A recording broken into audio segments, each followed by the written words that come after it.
Bismillahirrahmanirrahim. Assalamualaikum warahmatullahi wabarakatuh. Alhamdulillahilladzi arsala rasulahu bil huda wa dinil haqq liyudhhirahu 'ala dini kullihi walau karihal musyrikun. Asyhadu an la ilaha illallah wahdahu la syarika lah wa asyhadu anna Muhammadan 'abduhu wa rasuluhu la nabiyya wa la rasula ba'dahu. Amma ba'd. Hadirin Bapak dan Ibu-ibu jamaah salat subuh yang dimuliakan Allah Subhanahu wa taala, kita bersyukur kepada Allah yang kembali mempertemukan kita di salah satu rumahnya untuk sama-sama kita menyebut namanya, ruku dan juga sujud hanya untuknya.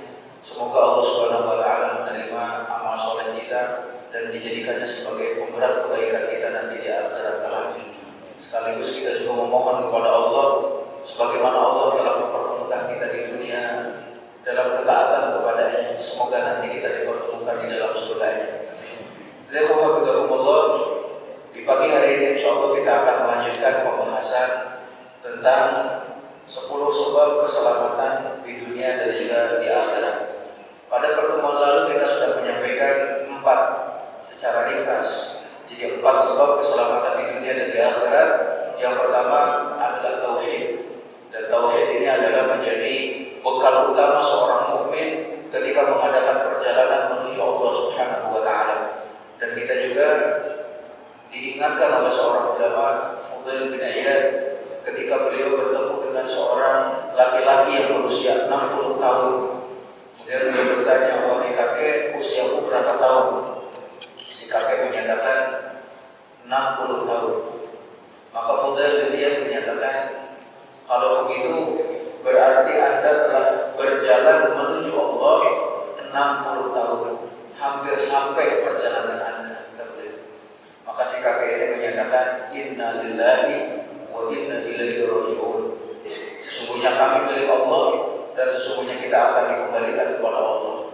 Fudail bin Iyad menyatakan, "Wahai kakek, apakah kakek tahu apa makna daripada inna lillahi wa inna ilaihi raji'un?" Si kakek menjawab, "Kita semua milik Allah dan kita akan dikembalikan kepada Allah." Maka kata Fudail bin Iyad, "Kalau kakek yakin akan dikembalikan kepada Allah, maka kakek harus sadar bahwa semua perkataan kita, semua perbuatan kita akan dimintai pertanggungjawaban. Karena itu, sediakanlah untuk setiap pertanyaan jawaban, dan setiap jawaban harus benar," kata beliau. Maka si kakek bertanya, "Wahai Fudail bin Iyad, apa yang harus saya lakukan? Usia saya sudah tua." Tidak apa sekali. "Apa yang akan menyelamatkan saya?" Maka beliau menyatakan, "Wahai kakek, perbaiki yang tersisa, maka insya Allah Allah akan mengampuni apa yang sudah berlalu." Maka dari cerita ini Bapak sekalian, kita ambil pelajaran bahwasanya mumpung Allah Subhanahu wa taala memberikan memberikan kesempatan kepada kita untuk hidup, maka mari kita perbaiki yang sisa ini. Semoga Allah mengampuni apa yang sudah berlalu. Kemudian yang kedua Bapak sekalian, bahwa sebab keselamatan itu adalah mengikuti sunnah. Usahakan setiap ibadah kita, setiap perbuatan kita, bahkan kalau bisa, kata para ulama, kalau bisa saat Anda bersisir bisa sesuai sunnah, maka lakukanlah. Nah inilah yang akan menyelamatkan kita yang kedua. Yang ketiga adalah agar kita senantiasa takut dan bertakwa kepada Allah Subhanahu wa taala. Sesungguhnya hakikat daripada ilmu adalah ketika mendatangkan rasa takut dalam hati. Innamal ilmu al-khasyah. Sesungguhnya ilmu itu adalah rasa takut. Sehingga percuma kalau memiliki banyak wawasan dan pengetahuan, namun tidak menjadikan seseorang semakin dekat dengan Allah Subhanahu wa taala. Awal wahyu yang diturunkan kepada Nabi Muhammad SAW, Iqra, yang kemudian dirangkai dengan Bismi rabbikal ladzi khalaq. Jadi kalau kita membaca, kalau kita mencari ilmu, maka harus dikaitkan dengan nama Allah Subhanahu wa taala. Dan kemudian di akhir ayatnya, kalla la tudi'hu wasjud waqtarib. Kita punya ilmu, kita terus menggali pengetahuan, kita terus mendekatkan diri kepada Allah, dan kita semakin rajin sujud Bapak sekalian. Nah, kemudian yang selanjutnya, yang keempat, agar kita selamat di dunia dan di akhirat adalah menjaga lisan. Nah, Rasulullah SAW memberikan nasihat kepada para sahabatnya ketika ada yang bertanya, ya Rasulullah, berikanlah wasiat kepada aku, atau apakah yang paling kau khawatirkan terhadap diriku? Maka Rasulullah SAW menyatakan, jaga lisanmu, ya, jaga lisanmu. Ketika ditanya lagi, ya Rasulullah, apakah kami akan disiksa hanya karena lisan? Rasul menyatakan, sakilat ummuka, bahwa ibumu ini telah capek melahirkan diri. Ini bahasa Arab yang saya bawa sekali. Kemudian dinyatakan, sesungguhnya kebanyakan manusia itu dilemparkan ke dalam neraka jahanam adalah karena hasil ucapannya. Nah, tolong jaga lisan. Dan di zaman kita saat ini, lisan bisa juga berbentuk tulisan sekalian, baik di media ataupun juga secara media cetak ataupun media elektronik sekalian, ya, itu termasuk ucapan kita. Jadi kalau dulu mungkin manusia bertanya-tanya bagaimana tangan itu bisa berbicara, maka saat ini yang banyak berbicara di media sosial itulah hasil daripada ketikan tangan, sekalian. Lisannya sih diam, gitu ya, tapi tangannya yang bergerak itu juga dikatakan sebagai perkataan. Nah, nanti di akhirat yang akan berbicara bukan lagi lisan, akan tapi tangan, kemudian kaki memberikan saksi, ya, dan anggota tubuh yang lainnya pun memberikan kesaksian. Kayak yang kelima, apa sekalian, apa yang menyebabkan kita selamat di dunia dan juga di akhirat? Maka Rasul ataupun para ulama menyatakan adalah al-firaru minal fitnah. Kita lari dan menjauh dari fitnah, apa sekalian. Kita sama-sama tahu bahwasanya fitnah itu ada yang berkaitan dengan syubhat, ada yang berkaitan dengan syahwat. Kalau yang berkaitan dengan syubhat, biasanya orang yang banyak terjerumus ke dalamnya adalah karena ketidaktahuan, karena kejahilan, Mas sekalian. Contoh, kenapa seseorang menyembah patung? Oh, ternyata belum sampai dakwah kepadanya. Oh, ternyata dia belum mengetahui siapa yang seharusnya disembah. Dia karena syubhat ataupun karena pemikiran-pemikiran yang menyimpang. Itu juga banyak di saat ini, Bapak sekalian. Oke, kemudian yang kedua berkaitan dengan syahwat. Berkaitan dengan syahwat itu biasanya orang itu sudah tahu akan kebenaran, sudah tahu apa yang harus diikuti, namun karena dia ingin mendapatkan dukungan dari masyarakat, dia ingin mendapatkan jabatan, dia ingin mendapatkan segenggam dunia, yang kemudian dia tinggalkan kebenaran hanya untuk menggapai apa yang dia inginkan dari kehidupan dunia ini.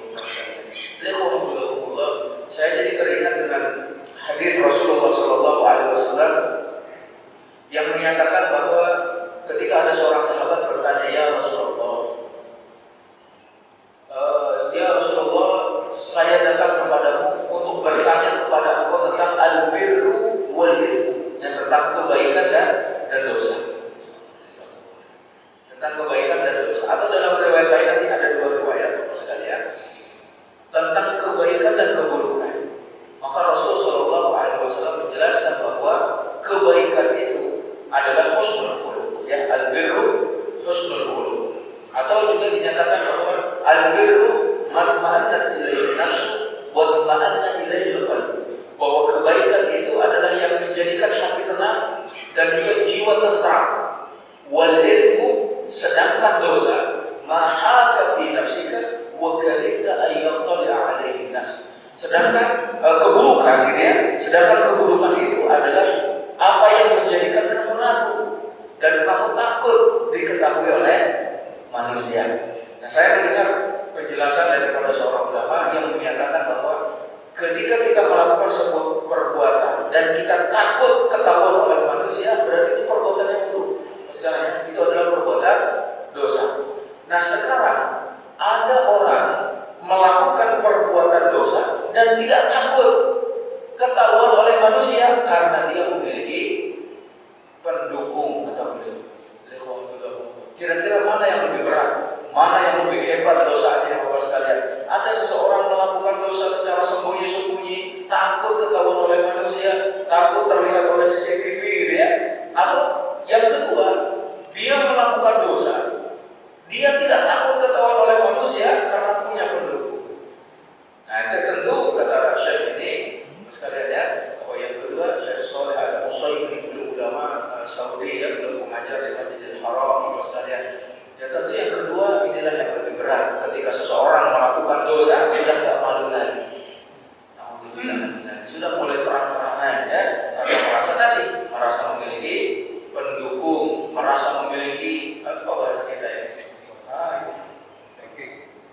king katanya gitu ya.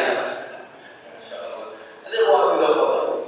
Nah, salah satu sebab yang akan menjadikan kita selamat di dunia dan di akhirat adalah menjauh daripada fitnah, menjauh daripada sebab-sebab yang mendatangkan fitnah. Rasulullah SAW ketika ditanya, ya Rasulullah, man najah? Ya Rasulullah, apa sih sebab keselamatan itu? Maka beliau menyatakan, imlik alaika lisanaka. Yang pertama, jaga lisanmu. Yang kedua, wal yas'aka baituka. Nah, yang kedua, hendaklah rumahmu itu menjadi tempat paling nyaman untuk engkau tinggal di dalamnya. Ini apa sekalian? Kemudian yang ketiga, waqi ala khati'atika. Tangisi atas kesalahan-kesalahan. Kita garis bawahi yang kedua apa sekalian? Wal yas'aka baituka. Kata Syekh Abdul Razak Al-Badr, makna daripada wal yas'aka baituka, hendaklah seseorang itu menjadikan rumah menjadi tempat yang paling nyaman untuk dia tinggal. Hadirin sekalian, saya yakin semua kita mengetahui ada salah satu surat di dalam Al-Quranul Karim yang dinamakan dengan surat Al-Kahf. Al-Kahf gitu ya. Apa makna Al-Kahf? Itu kan gua. Maka kata Syekh Asy-Sya'rawi, beliau menyatakan Allah Subhanahu wa taala menurunkan surat Al-Kahf yang mana di dalamnya bercerita tentang Ashabul Kahfi. Mereka lari gitu ya untuk menyelamatkan agama dari fitnah yang ada pada waktu itu menuju sebuah gua. Mereka bukan satu saudara, bukan satu keluarga, tapi dari berbagai keluarga pas sekalian dikumpulkan karena iman. Mereka punya tujuan yang sama, menyelamatkan agama dan bertemu di tempat yang sama itu di gua. Karena pada waktu itu gua itu adalah tempat yang paling nyaman di Bapak sekalian. Jika kata beliau, hendaknya kita juga memiliki satu tempat yang mana tempat itu adalah menjadi perlindungan kita saat terjadinya berbagai fitnah. Kita masuk ke dalam tempat tersebut, kita beribadah di dalamnya, kemudian kita benar-benar terhindar dari kebisikan-kebisikan dunia, terhindar juga dari fitnah-fitnah yang ada. Nah, kemudian juga kita tahu juga salah satu fungsi daripada rumah itu adalah menutup aurat. Pas kalian seseorang ketika sudah sampai ke dalam rumahnya, maka dia akan aman, insyaallah ya, dari pandangan manusia. Nah, berarti kalau memang rumah semestinya dijadikan sebagai tempat yang paling aman tanda kutip untuk selamat daripada fitnah yang ada, berarti sebab-sebab yang mendatangkan fitnah jangan dibawa ke rumah. Ya, nah saat ini kalau contohnya kita saat ini membawa sebab-sebab itu ke dalam rumah, berarti harus berhati-hati. Karena setiap orang saat ini nampaknya sudah tidak bisa terlepas dari yang namanya gadget. Gadget itu seperti pisau bermata dua, Bapak sekalian. Kalau benar penggunaannya, maka insya Allah baik. Tapi kalau salah penggunaannya, maka itu bisa jadi rusak. Maka perhatikan bahwa apa yang ada di rumah kita dan itu menjadi sebab fitnah, coba jauhkan, Bapak sekalian. Ada seorang syekh, saya pernah bertemu dengannya, pernah ngobrol gitu, seorang ulama besar, ahli tafsir, Bapak sekalian, pernah ke Indonesia. Beliau menyatakan, saya ketika memiliki handphone baru gitu ya, smartphone itu, karena pengen tahu lagi mana makna smartphone ini, Bapak sekalian. Ternyata ketika beliau memiliki smartphone, Bapak sekalian, yang biasanya beliau membaca dalam satu hari 5 juz Al-Quran, namun sekarang berkurang terjadi. Mungkin hanya 1 juz. Yang biasanya beliau membaca wirid harian, sebelum tidur beliau membaca doa, membaca zikir, membaca Al-Quran, membaca buku. Karena ada HP tersebut, ternyata semakin terkurangi. Maka kata beliau, besoknya saya jual HP itu. Masya Allah. Jadi beliau lebih memilih untuk menjaga daripada terjerumus ke dalam fitnah. Nah, kita kalau memang kita tidak bisa berlepas dari gadget itu, Bapak sekalian, cerdas-cerdasnya dalam memilih, cerdas-cerdas dalam menggunakannya.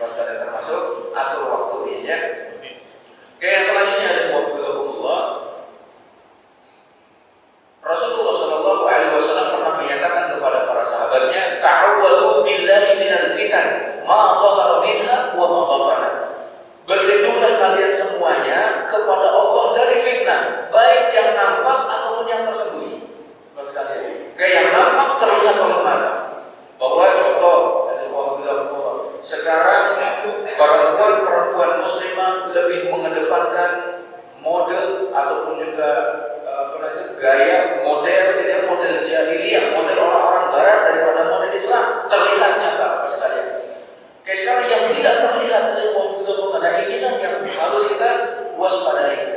Termasuk di dalamnya adalah pikiran-pikiran, doktrin-doktrin yang kemudian menyimpang. Bagi sebagian orang, mungkin mereka tidak menyadarinya bahwa ini adalah penyimpangan, ini adalah sebuah kesesatan, kekeliruan. Berlindunglah kepada Allah. Dan ini juga menunjukkan Bapak sekalian bahwa kita harus menyadari hakikat diri kita. Kita ini lemah. Nah, jangan bersandar kepada kecerdasan kita, karena hakikat kita adalah jahil. Jangan bersandar kepada kekuatan kita, karena hakikat kita adalah lemah. Maka berlindunglah kepada Allah Subhanahu wa Ta'ala. Sebagai gambaran Bapak sekalian, ketika syaitan mendatangi manusia dari depan, dari belakang, dari kanan dan juga dari kiri. Dari depan ada yang menyatakan menghalang-halangi manusia dari akhirat, karena yang kita tuju akhirat, sehingga dihalang-halangi oleh syaitan. Dari belakang itu dunia Bapak sekalian. Dunia selalu kita tinggalkan, jadi berada di belakang. Tapi syaitan datang dari belakang menghiasi dunia, sehingga manusia menjadi cinta dunia. Dari kanan itu isyarat kebaikan Bapak sekalian. Syaitan menghalangi manusia dari berbuat baik.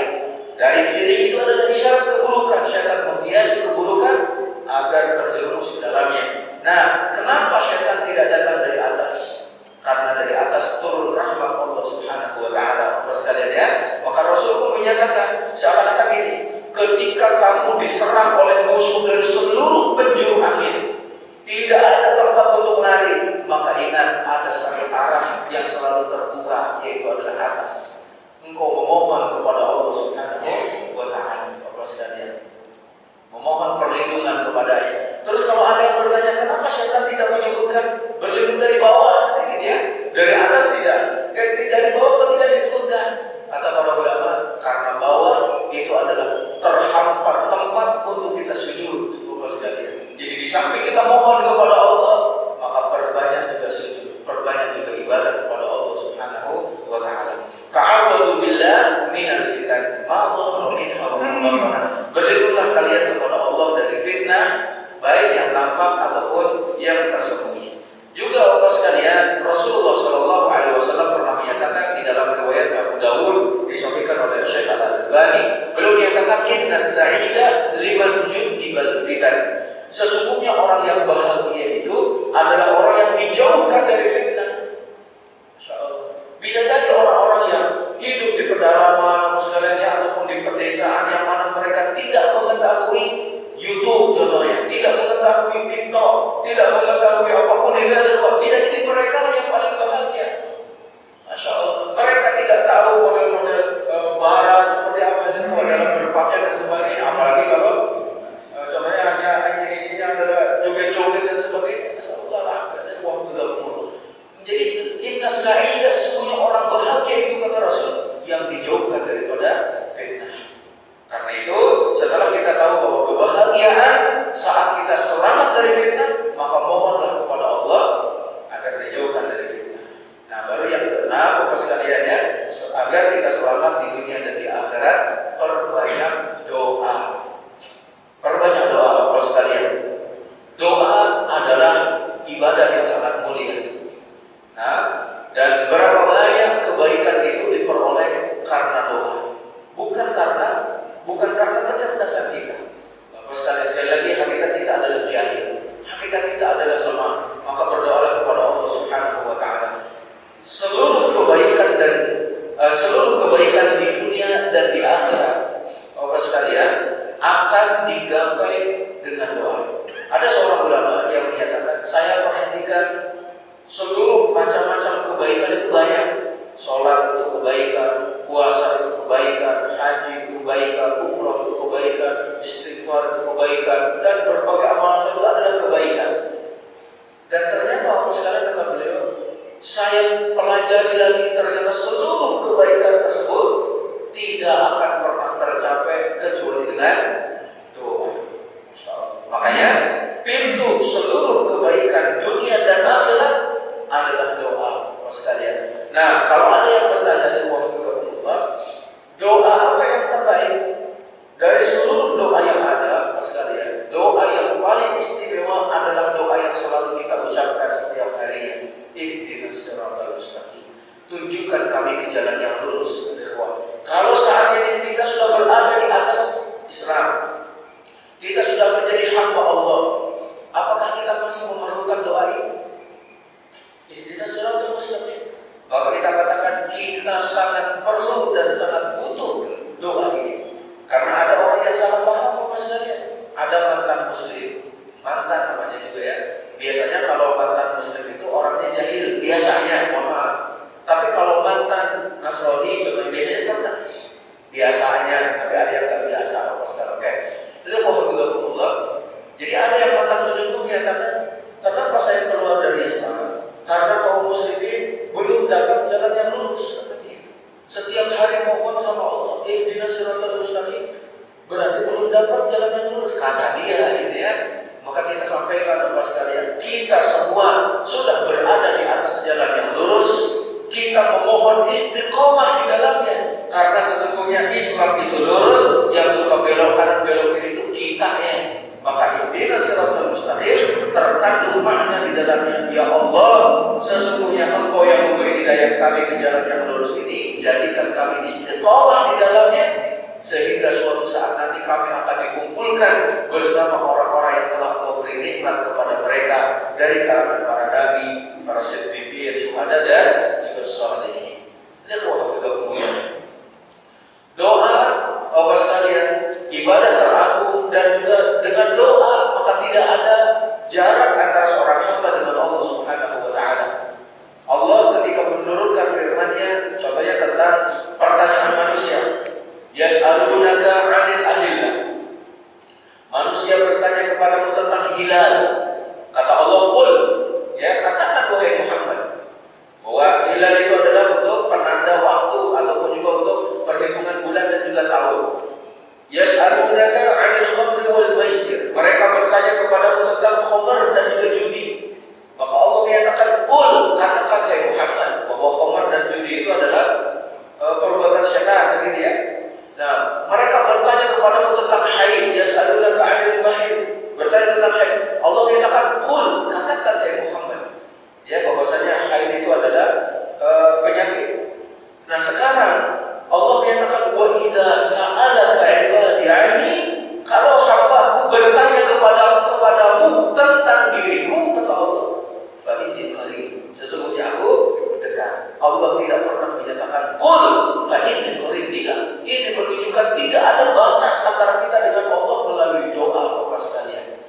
Nah, termasuk Rasul sallallahu alaihi wasallam juga menyatakan, aqrabu ma yakunu al-'abdu min rabbih wa huwa sajid. Sebaik-baik ataupun sedekat-dekat tempat seorang hamba dengan Tuhannya adalah ketika dia sujud. Fa'aksir doa, maka perbanyaklah doa. Nah, Allah juga menyatakan, wa idza sa'alaka 'ibadi 'anni fa inni qarib ujibu da'watad da'i idza da'ani falyastajibu li wal yu'minu bi la'allahum yarshudun. Jadi kalau hambaku bertanya kepada tentangku, maka aku ini dekat. Aku mengabulkan doa orang-orang yang memohon kepadaku, kata Allah, ya. Maka hendaklah mereka memenuhi panggilanku, hendaklah mereka beriman kepadaku agar mereka mendapatkan petunjuk. Alhamdulillah. Ini berkaitan dengan doa, dan di antara doa yang disebutkan di dalam Al-Quran adalah doa para nabi. Ya, kita lihat doa Nabi Nuh. Qala rabbi inna qaumi kadzdzabun. Ya Allah, ya, Nabi Nuh ini berdoa, ya Allah, sesungguhnya kaumku itu mendustakanku. Faftah baini wa bainahum. Faftah baini wa bainahum fatha wa najjini wa man ma'i minal mu'minin. Maka berikanlah jalan, Bapak sekalian, ya, bukakanlah pintu kemenangan antara diriku dan mereka itu, dan juga selamatkanlah aku bersama orang-orang yang mengikutiku dari kalangan orang-orang beriman. Lalu Allah Subhanahu wa taala mengabulkan keinginan daripada Nabi Nuh, fa anjaynahu wa man ma'ahu fil fulkil mashhur. kami selamatkan Nabi Nuh bersama orang-orang yang bersamanya di atas perahu. Di atas perahu yang penuh dengan muatan. Karena doa Nabi Nuh diselamatkan ya. Sekarang Nabi Lut kita tahu bahwa kaumnya itu menyukai sesama jenis. Nabi Nuh khawatir keluarganya ataupun anaknya yang soleh gitu ya, yang beriman kepadanya itu. Maksudnya adalah kaum yang beriman agar tidak terjerumus juga dalam perbuatan kaum mereka. Maka Nabi Lut menyatakan, Rabbi najjini wa ahli mimma ya'malun. Ya Allah, selamatkan aku dan juga keluargaku dari apa yang mereka kerjakan. Masya Allah ini. Selamatkan aku dari apa yang mereka kerjakan, menyukai semua jenis. Alhamdulillah. Maka Allah mengabulkan keinginan Nabi Lut, fanajjaynahu wa ahlahu ajma'in. Kami selamatkan dia, Nabi Lut, dan keluarganya semuanya. Masya Allah. Jika ada yang bertanya, bukankah keluarga Nabi Lut, khususnya adalah istrinya, itu adalah dibinasakan oleh Allah? Lalu kenapa Allah menyatakan fanajjaynahu wa ahlahu ajma'in? Allah menyelamatkan dia dan keluarganya semuanya. Maka mirip dengan kisah Nabi Nuh alaihi salam, Bapak sekalian, ketika Nabi Nuh bertanya kepada Allah, ya Rabb, inna bani min ahli wa inna wa'daka al-haq wa anta ahkamul hakimin. Ya Allah, anakku itu termasuk keluarga aku, sedangkan janjimu itu benar bahwa engkau akan menyelamatkan keluarga aku. Kenapa anakku itu tenggelam gitu? Maka Allah menyatakan, qala ya Nuh innahu laysa min ahlik, innahu amalun ghairu shalih. Wahai Nuh, anakku yang tenggelam itu bukan dari keluarga, karena dia telah melakukan amalan yang tidak soleh. Nah, berarti istrinya Nabi Lut pun karena dia tidak beriman, tidak dianggap keluarganya. Nah, kemudian Nabi Yunus juga berdoa kepada Allah, fanada fil dhulumat alla ilaha illa anta subhanaka inni kuntu minadh dhalimin. Nabi Yunus alaihissalam ketika beliau ditelannya oleh ikan yang begitu besar, maka beliau berdoa di dalam kegelapan. 3 kegelapan sekalian ya. Kegelapan dalam perut ikan, kegelapan lautan. Ini barangkali di sini ada penyelam yang kan semakin dalam semakin gelap gitu ya. Bahkan ada lautan itu yang mana sulit sekali untuk mendapatkan cahayanya karena memang sangat dalam. Jadi ikan yang begitu besar kan biasanya lebih dalam gitu ya. Makanya yang pertama adalah kegelapan dalam perut ikan, yang kedua kegelapan lautan, dan yang ketiga kegelapan malam, Bapak sekalian. Nabi Yunus menyatakan, la ilaha illa anta subhanaka inni kuntu minadh dhalimin. Tidak ada ilah yang berhak disembah kecuali Engkau, ya Allah. Sesungguhnya aku, Maha Suci Engkau, sesungguhnya aku termasuk orang zalim. Nah, Bapak sekalian, dari ayat ini berarti sebaik-baik doa apa? Sebaik-baik doa adalah la ilaha illallah. Bapak sekalian ya.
bisa jadi menghantarkan kita kepada kesulitan ataupun juga bahkan kecelakaan atau kebinasaan, maka mohonlah kepada Allah agar Allah menyelamatkan kita, menyelamatkan keluarga kita, menyelamatkan anak-anak kita, apa sekalian. Coba kita belajar dari kisahnya Nabi Ibrahim alaihissalam. Nabi Ibrahim itu kekasih Allah. Nabi Ibrahim itu ulul azmi, ya Allah sekalian. Nabi Ibrahim itu yang membangun Ka'bah. Nabi Ibrahim itu orang yang disebutkan oleh Allah wa Ibrahim alladzi waffa. Ibrahim itu yang selalu menyempurnakan, menunaikan janji apapun yang diperintahkan ditunaikan oleh beliau, ya, dengan sempurna, itu apa sekalian. Tapi Nabi Ibrahim berdoa kepada Allah. Ya, beliau menyatakan wajnubni wa baniya an na'budal asnam. Ya Allah, jauhkan aku dan keturunanku dari menyembah berhala. Para nabi, Bapak sekalian, itu berasal dari keturunan Nabi Ibrahim alaihissalam. Maka Nabi Ibrahim disebut bapaknya para nabi. Tapi beliau berdoa, ya Allah, jauhkan aku dan keturunanku dari menyembah berhala. Kalau berhala zaman dulu barangkali berbentuk, ya Bapak sekalian, entah itu patungnya, entah itu kuburannya, Bapak sekalian, maka bisa jadi ada sebuah berhala yang tidak berbentuk. Salah satunya adalah hawa nafsu. Nah, jadi ada di antara manusia yang menyembah hawa nafsu sebagai Tuhannya. Nah, Bapak sekalian yang dimuliakan Allah Subhanahu wa taala, ini berkaitan dengan doa, ya, banyak doa yang diajarkan oleh Rasul sallallahu alaihi wasallam. Maka mari kita mulai mempelajarinya, kemudian juga mulai menghafalkannya. Mungkin kalau ada yang mengatakan, kalau menghafal saya sudah mulai sulit, katanya dia. Ya udah, gini aja Bapak sekalian, enggak perlu dihafal, yang penting tiap hari baca. Ya Bapak sekalian, mungkin ada doa-doa yang diajarkan oleh Rasul itu, ya, ditulis Bapak sekalian, atau mungkin anggaplah doa zikir pagi ini, dan contoh. Zikir pagi dan sore itu kan sudah ada bukunya kecil, Bapak sekalian. Enggak usah dihafal, enggak apa-apa. Tiap hari baca aja. Insya Allah hafal. Insya Allah hafal. Jamaah sekalian, saya yakin di antara bapak-bapak banyak sekali yang hafal surat Yasin. Padahal tidak niat mungkin itu untuk menghafal, tapi karena selalu dibaca, hafal Bapak sekalian. Sampai kita pernah memuji ada waktu ataupun ada yang memuji, ya. Tolong baca di surat ini, dibukain mushafnya, silakan baca Al-Quran. Kata beliau, Ustaz, saya belum bisa baca Al-Quran. Itu surat Yasinnya, oh iya Yasin, Yasin, ntar kalau lihat, disuruh baca belum bisa ya. Tapi ketika katakan ini adalah surat Yasin, Masya Allah, ya, itu karena sering Bapak sekalian, ya. Waktu itu juga doa-doa ataupun hadis, contohnya kita ingin menghafal hadis arba'in yang hanya 42 hadis, setiap hari baca aja Bapak sekalian, Insya Allah hafal. Insya Allah hafal. Sebagaimana Al-Fatihah setiap hari dibaca. Anak-anak itu yang belum sekolah sudah hafal Al-Fatihah. Dari mana? Selalu mendengar Bapak sekalian, selalu dia ulang-ulangi juga. Nah, begitu juga dengan masalah doa, dan banyak doa-doa yang diajarkan oleh Rasul, termasuk contohnya buku Hisnul Muslim, itu semuanya doa sekalian. Barakallahu fikum. Oke, yang ketujuh, kita percepat. Yang ketujuh, agar kita selamat di dunia dan di akhirat adalah kita lazimi istighfar dan juga taubat. Nah, istighfar dan taubat Bapak sekalian, kalau disebut dua-duanya berarti masing-masing punya makna. Tapi kalau hanya disebut istighfar, maka masuk di dalamnya taubat. Kalau hanya disebut taubat, berarti masuk di dalamnya istighfar. Ada yang menyatakan kalau disebut dua-duanya istighfar dan taubat, maka istighfar terhadap dosa-dosa kecil, yang mohon ampun kepada Allah atas dosa-dosa kecil. Kalau taubat, mohon ampun kepada Allah dari dosa-dosa besar. Jadi kalau ada yang berzina contohnya, tidak cukup dengan istighfar, maksudnya harus bertaubat kepada Allah dengan taubat dan nasuha. Di dalam Al-Qur'anul Karim dan juga di dalam hadis Rasul sallallahu alaihi wasallam banyak sekali menyebutkan tentang keistimewaan istighfar dan juga taubat, dan inilah salah satu sebab keselamatan kita, ya. Ada seorang sahabat namanya Ali bin Abi Thalib, beliau menyatakan, "Ajibtu liman yahliku wal najatu ma'ahu." Saya heran dengan orang yang celaka, binasa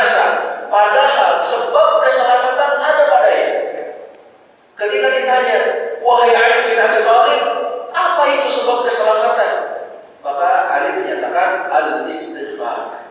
Istighfar itu adalah sebab keselamatan. Mohon ampun. Juga Rasulullah SAW dalam hadis yang tadi kita baca, Bapak sekalian, beliau berpesan kepada para sahabatnya, kalau kalian ingin selamat, maka salah satunya wabki ala khati'atika, tangisi kesalahanmu. Menangisi kesalahan bukan sekedar nangis, Bapak sekalian, akan tetapi diiringi dengan pengakuan atas kesalahan ini, permohonan ampun kepada Allah, rasa takut agar jangan sampai terkena azab dari Allah Subhanahu wa taala. Karena tangisan itu, Bapak sekalian, ada yang berasal memang dari hatinya, benar-benar itu menangis murni gitu ya. Dan yang kedua, ada orang yang menangis itu karena dibayar, Bapak sekalian. Ini contoh, dulu ada seorang imam, Bapak sekalian. Kalau beliau jadi imam, makmumnya itu pada nangis. Ketika imam ini diganti, imamnya seperti nangis, makmumnya nggak nangis. Makmumnya itu nggak nangis. Si anak ini bertanya kepada ayahnya, wahai ayah, kenapa kalau ayah jadi imam, makmum nangis? Tapi ketika diganti oleh orang lain, walaupun imamnya seperti nangis, makmumnya nggak nangis. Apa jawaban bapaknya itu? Wahai anakku, beda katanya ya, antara orang yang benar-benar menangis dari dalam hatinya dengan orang yang diminta untuk menangis, gitu ya. Di order katanya untuk menangis, dibayar untuk menangis. Itu jelas ya, pengaruhnya beda juga. Nah, maka di sini Rasul menyatakan wabki ala khati'atika, tangisi kesalahanmu, mohon ampun kepada Allah dari kesalahan-kesalahanmu.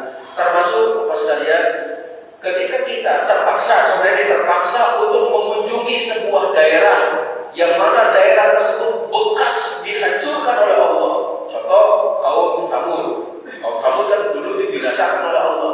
Ternyata karena ada tugas ya, ataupun karena memang ada penelitian dan sebagainya, kita harus ke sana. Maka kata Rasulullah SAW, kalau kamu melewati suatu kaum yang bekas dibinasakan oleh Allah, hendaklah engkau menangis, karena khawatir engkau akan tertimpa apa yang telah menimpa mereka. Nah, ini berarti berbeda dengan sebagian orang yang ketika mengunjungi tempat tersebut tertawa-tertawa, ya, kemudian juga dengan bangganya gitu, apa sekarang kesan itu hanya sekedar foto-foto doang, tidak ada tangisannya, tidak ada merenunginya bahwa peradaban segini maju ternyata dibinasakan oleh Allah. Apa penyebabnya? Oh, ternyata mereka kufur kepada Allah, tidak mau mengikuti nabinya. Maka kita pun takut, Bapak sekalian, semakin maju ilmu pengetahuan dan teknologi, semakin menjauhkan kita dari Allah. Bagaimana kalau kita dibinasakan? Akan nangis tidak? Nah, kemudian juga Bapak sekalian yang dimuliakan Allah Subhanahu wa taala, Rasulullah SAW selalu menyatakan di dalam doanya, Allahumma ighfirli dzambi kullah, ya Allah ampuni dosa-dosaku semuanya. Padahal Rasul sudah diampuni dosanya, tetap mengucapkan Allahumma ighfirli dzambi kullah, ya Allah ampuni seluruh dosaku. Diqqahu wa jillahu, yang kecil ataupun yang besar, wa awwalahu wa akhirah, yang pertama ataupun yang terakhir, wa alaniyatahu wa sirrah, yang nampak ataupun yang tersembunyi. Itu dari Rasul mengajarkan kepada kita, ya, agar kita selalu mohon ampun kepada Allah, bertaubat kepadanya. Allah Subhanahu wa taala menjamin umat ini selama ada Nabi Muhammad sallallahu alaihi wasallam tidak akan pernah diratakan, dia tidak akan pernah diazab oleh Allah.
dan tidak ada dosa kecil kalau terus-menerus ditumpuk dan dikumpulkan. Barakallahu fikum.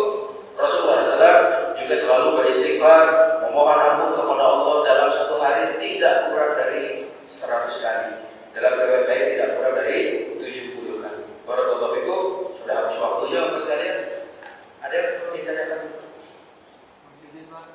Silakan. Ya, sini. Assalamualaikum warahmatullahi wabarakatuh.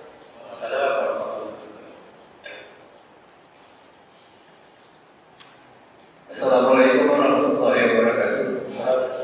Saya merasakan betapa pentingnya memahami tentang fitnah itu.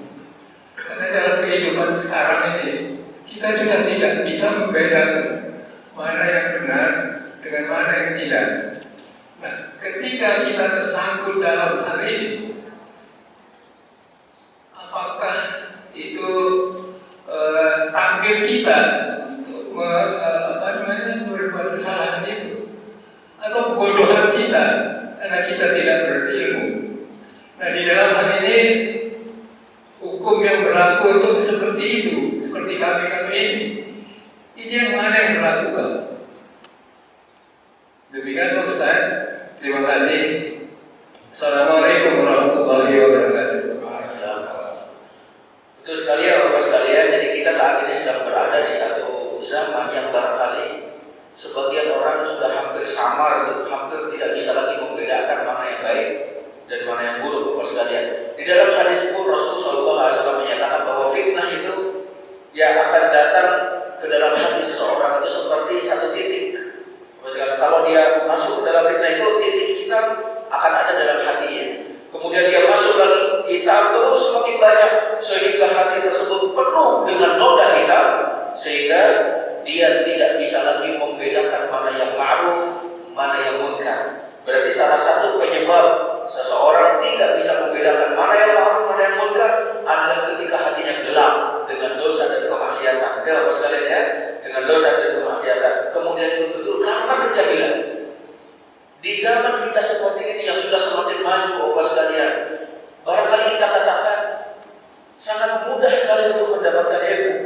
Bahkan untuk belajar langsung dari para ulama yang ada di Timur Tengah saat ini barangkali tidak perlu lagi datang ke sana. Walaupun datang ke sana lebih baik, Bapak sekalian ya, bisa melalui program-program jarak jauh. Dan sekarang mereka banyak membuka tuh perkuliahan jarak jauh, Bapak sekalian ya, melalui Zoom, melalui pokoknya program-programnya online gitu Bapak sekalian ya. Kemudian juga melalui YouTube banyak sekali live dari Masjidil Haram contohnya, ataupun juga pengajian dari sana misalnya. Jadi semakin mudah kita untuk mendapatkan ilmu. Berarti masalahnya apa? Oh, masalahnya diri kita Bapak sekalian. Satu mungkin dari kemalasan, ada waktu kalau tidak mau mencari ilmu ya. Atau juga yang kedua adalah karena kitanya yang berpaling. Kita nggak malas tapi berpaling, pokoknya nggak mau saya belajar hal tersebut. Maka di awal-awal pelajaran tauhid Bapak sekalian disebutkan bahwa penyebab penyimpangan manusia itu salah satunya jahil, dan yang kedua berpaling. Itu Masya Allah. Maka ini adalah dua penyakit yang harus segera diobati Bapak sekalian. Nah sekarang kalau kita sudah berada di zaman seperti ini, dan memang sudah ketentuan dari Allah agar kita memasuki daerah ataupun zaman seperti ini, maka kewajiban kita adalah menjaga diri kita, melindungi diri kita jangan sampai terjerumus dalam hal-hal yang dilarang oleh Allah. Berarti kan perbanyak mujalasah ataupun bermajelis dengan para ulama, berteman dengan orang-orang soleh, selalu datangi masjid Bapak sekalian. Seakan-akan sekarang ini tempat yang paling insya Allah nyaman ataupun aman daripada fitnah selain daripada rumah ya adalah masjid Bapak sekalian. Maka masjid itu diisi dengan pengajian, diisi dengan tawasul bil haq dan tawasul bis sabr. Jangan hanya masjid itu contohnya hanya untuk sholat saja. Untuk sholat sudah bagus Bapak sekalian, tapi ditambah lagi ya untuk pengajian, pengarah, penyuluhan dan juga sebagainya. Nah yang selanjutnya yang harus kita sadari Bapak sekalian, tidak boleh kita beralasan dengan takdir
saya diberi 2 gelas ini, satu air teh, satu air putih. Kemudian saya pilih air putih. Kenapa pilih air putih? Itu ada pilihan. Atau biar lebih jelasnya, saya dihadirkan satu air putih, 2 air comberan, silakan minum. Pasti pilih mana? Pasti pilih air putih, Bapak sekalian. Di hadapan kita ada kebaikan, ada keburukan, silakan pilih. Ya Bapak sekalian, silakan pilih. Inna hadainahu sabil, kata Allah, kami telah menunjukkan kepada manusia jalan kebaikan, keburukan, hidayah, kesesatan. Silakan pilih. Ternyata Allah mengatakan imma syakira wa imma kafura. Ada yang milih syukur beriman, ada yang milih kufur dengan menjadi orang yang membangkang dari dalam beriman pada Allah Subhanahu wa taala. Nah, kemudian juga memang menjelang akhir zaman pun Bapak sekalian ada yang menyatakan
tidak maksiat, Bapak sekalian. Contoh yang tadinya biasanya qiyamul lail 11 rakaat dalam setengah jam, contoh gitu Bapak sekalian. Ternyata saat ini qiyamul lailnya hanya 15 menit, hanya 5 rakaat. Bahkan sedang turun di Bapak sekalian. Kemudian juga semangat berinfak, semangat silaturahimnya sudah semakin turun. Ketika turun tersebut, jaga jangan sampai bermaksiat. Ketika terjaga tidak bermaksiat, insya Allah selamat orang itu. Tapi ketika dia turun, Bapak sekalian, amal solehnya menurun, menipis, akhirnya dia melakukan perbuatan-perbuatan dosa. Nah, orang ini yang salah. Berarti triknya Bapak sekalian, yang pertama doa sama Allah agar ditetapkan hati di atas agama, di atas istiqomah dia. Yang kedua, Bapak sekalian, banyak baca Al-Quran Karim. Al-Quran itu mendatangkan kekuatan bagi kita, kekuatan untuk taat, kekuatan untuk mendekat kepada Allah dan sebagainya. Yang ketiga juga berteman dengan orang-orang soleh. Berteman dengan orang soleh, bertemunya saja memberikan potensi kebaikan bagi kita, memberikan energi positif. Bapak-bapak mungkin pernah dengar ya, semua kita ini seakan-akan menularkan energi masing-masing. Kalau energi kita positif, maka kita akan menularkan energi positif kita. Nah, orang-orang beriman itu energinya positif, maka banyak yang bergaul dengan mereka. Kalau bergaulnya dengan selain mereka, ya negatif, dia jadi bergaul dengan orang-orang soleh, dan yang selanjutnya juga ada waktu Allah bisa membaca jalan hidup orang-orang terdahulu yang soleh. Bagaimana kalau mereka bisa istiqomah, walaupun mereka dicambuk, walaupun mereka disiksa, walaupun masyarakatnya contohnya tidak mendukungnya, tapi dia tetap istiqomah. Itu gimana cara? Maka baca sirah ataupun perjalanan hidup orang-orang soleh terdahulu. Barakallahu fikum. Sampai di sini Bapak sekalian sudah semakin siap dan nampaknya sudah semakin siap untuk menerima sarapan. Ya, kalau sarapan rohaninya sudah, insya Allah setelah ini santapan jasmani. Kurang lebih